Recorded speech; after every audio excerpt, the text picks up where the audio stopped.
Nakakahiya ang pamumuno ng iyong ama. Hindi ba ga?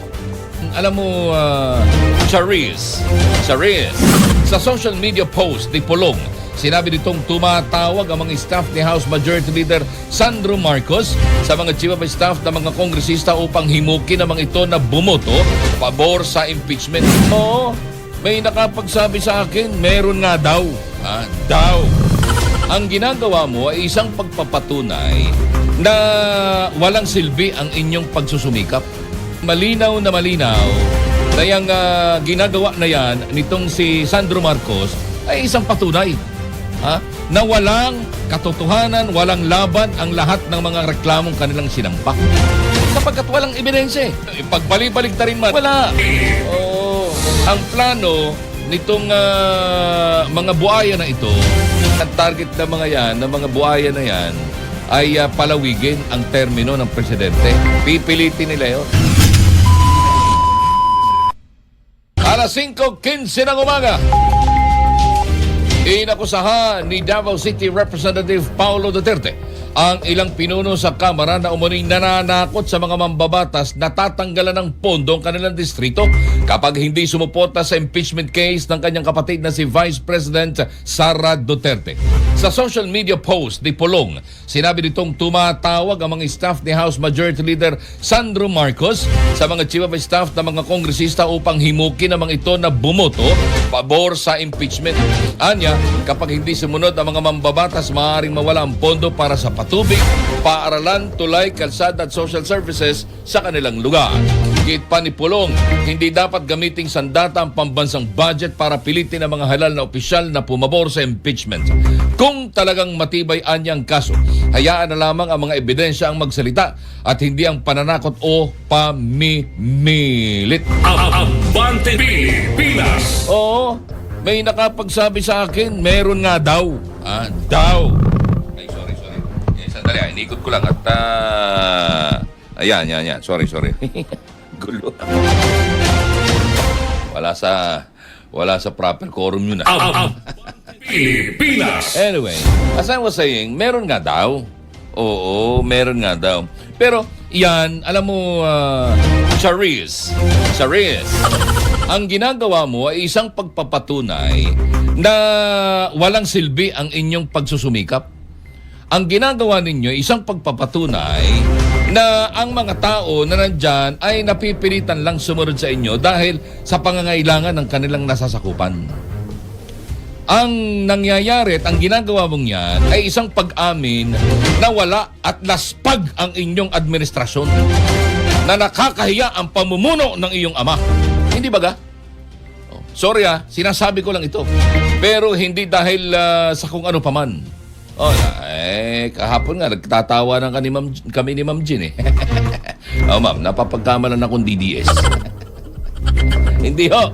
Hindi.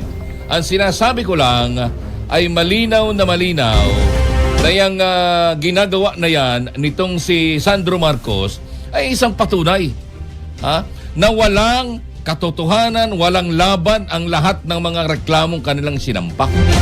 Sapagkat walang ebidensya. Wala. Sabi, pagbalik-balik ta rin man nitong si Melvin Matibag ang katotohanan, hindi niya maisasabi yun. Hindi niya mapapatunayan na there is a probable cause para ipapatay si Presidente. At saka si First Lady. At saka itong si Tambaloslos. Hindi ba ga? Paano pang gagawin yun kung patay na nga ang Vice Presidente? Ang sabi niya, kung ipapatay niyo ako, ipapatay ko rin kayo. Hindi ba ganun? Napanood ho ng lahat niya, kahit katay-katayin pa po ninyo, kahit katay-katayin pa po ninyo yung video na yan, hindi ho, ang tawag din, napanood ho ng lahat ang nangyari at buong pangyayari dyan sa sitwasyon na yan. Abante Pilipinas! Hindi ko naman pinapanalangin. It's just part of the conversation. Alas 5:19. Kahit may nakikitang suporta mula sa ilang senador, nananatiling hindi kampante ang kampo ni Vice President Sara Duterte sa posibleng impeachment proceedings. Ayon sa kampo ng Vice Presidente, mas mainam umanong hintayin ang formal na proseso sa Senado kaysa umasa sa mga pahayag ng suporta mula sa isang mambabatas o ilang mambabatas na maaaring magbago sa aktual na botohan. Gate nila ay nananatiling kritikal ang magiging takbo ng impeachment trial dahil nakasalalay ito sa ebidensya at sa magiging desisyon ng mga senator judges, hindi lamang sa political alignment o public statements. Sa gitna ng usapin, inaasahan ng kampo ni VP Sara ang isang patas na proseso at nananatiling handa silang sagutin ang anumang aligasyon kapag tuluyang umusad ang naturang kaso. Abante Pilipinas. Yun lang, sa totoo lang, yun lang talagang yun lang talaga ang yun lang talaga ang laban ni VP Sara. Yung maging seryoso at maging patas etong ating mga mambabatas. Abante Pilipinas. Oo. Ay kasi kapag hindi naging patas yan, wala. Kagaya ng ini-expect ng marami, talagang mai-impeach itong si VP Sara. Sapagkat pagtutulong-tulungan talaga yan eh. O, pagtutulong-tulungan. Kasi ang plano nitong mga buhaya na ito, allegedly, at kwento na rin ni Manteban, base daw doon sa kanyang narinig doon sa kanto ng batasan,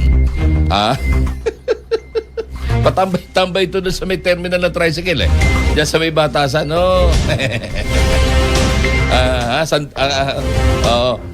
Base doon sa kanyang mga naririnig na mga chismisan doon, sabi ni Manteban, ay ang target ng mga yan, ng mga buhaya na yan, ay palawigin ang termino ng presidente.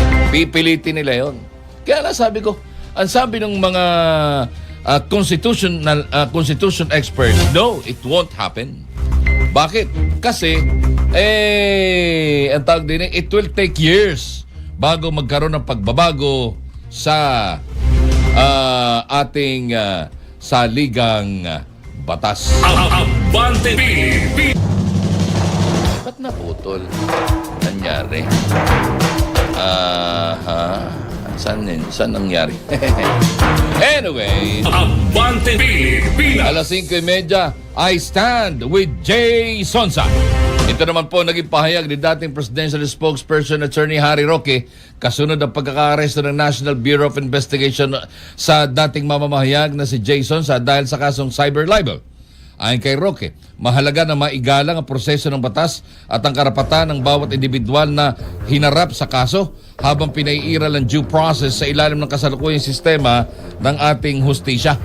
Nagugat ang insidente matapos umali magpakalat si Sonsa sa publiko ng maling impormasyon kaugnay sa kalusugan ni Pangulong Ferdinand Bongbong Marcos Jr.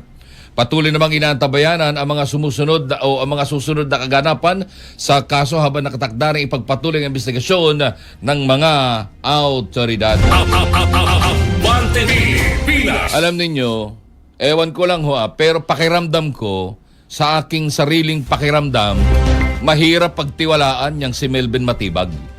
Oo, mahirap pagkatiwalaan si Melvin Matibag. The fact na kasama niya yung mga taong, ewan ko kung nagnakaw ng pera yung mga yun, pero naalala ninyo yung video niya na may bundle-bundle silang salapi, na kumain sila sa restaurant na kayayabang.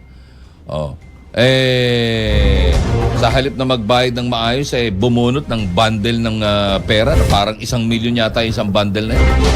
At pagkatapos saka kumuha ng pambayad. Di ba kayabangan yun? Diba? Mahirap pagtiwalaan ng ganyang klase ng tao.